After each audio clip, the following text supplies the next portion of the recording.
manoloana ny toedrara ankehitriny dia tsapa fa manampanindrina ny tondra fanavaozana ny tanora sy ny olon-tsotra sivily sy ny mpitandro filaminana amin'ny alalan'ireo afatra ny fanesy tato ato.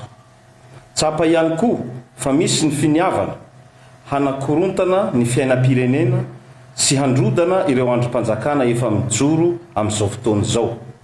Tsikaritra fa misy ny fivoizana hevitra mampisarabazana sy manohitohina ny fiandrianam-pirenena sy ny firaisan-kina pirenena. Iaraha mahita fa ampiasaina ho amin'ny tanjona, ho amin'izany tanjona izany ny tambazotra serasera na mivantana na ankolaka. Noho ireo anton'ireo izahay hery fiarovana sy filaminana dia miantso ny rehetra ho amin'ny fitoniana ka hanaja ny lamina efa napetraka mba hizotra tsakany sy andavana ny fikaonan-doam-pirenena sy ny dingana rehetra mifanaraka amin'izany. Miantso ireo manam-pikasana amboli korotana mba hampitsahatra izany teti-dratsy rehetra izany. Mitaona izay te haneho hevitra haneho izany ampilaminana. Mampirisika ny rehetra ihany koa izahay amin'ny fifanantonana sy ny fifanakalozana ao anatin'ny fifanajana tanteraka. Ho an'ny mpitandro ny filaminana manokana, ny mpitandro ny filaminana dia manaja lalandava ny lalàna velona, ny androm-panjakana ary ny fandaminana ao anatiny.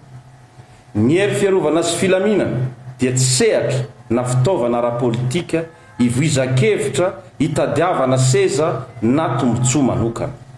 Samy manana ny lalàna sy fitsipika anaty mifehy azy ireo ny hery fiarovana sy filaminana dia ny fanajana ny rafitra an-tanatohatra, manana ny sotoavana mampiavaka azy izy ireo, dia ny fizokiana sy ny fanajana ao anatin'ny piraiandiany ka ny fitandrona ireo no antoka mahiray tsy mivaky azy ireo.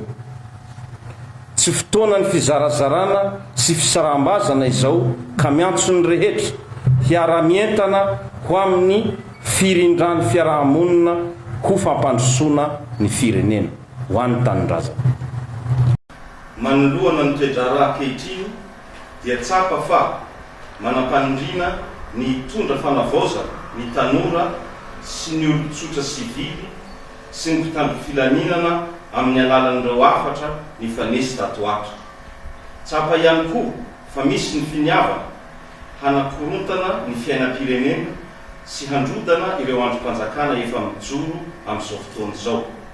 Tsikaritra fa misy ny fivoizana hevitra mampisarabazana sy manohitohina ny fiandrianam-pirenena sy ny firaisan-kina pirenena. Iaraha mahita fa ampiasaina ho amin'ny tanjona, ho amin'izany tanjona izany ny tambazotra serasera na mivantana na ankolaka.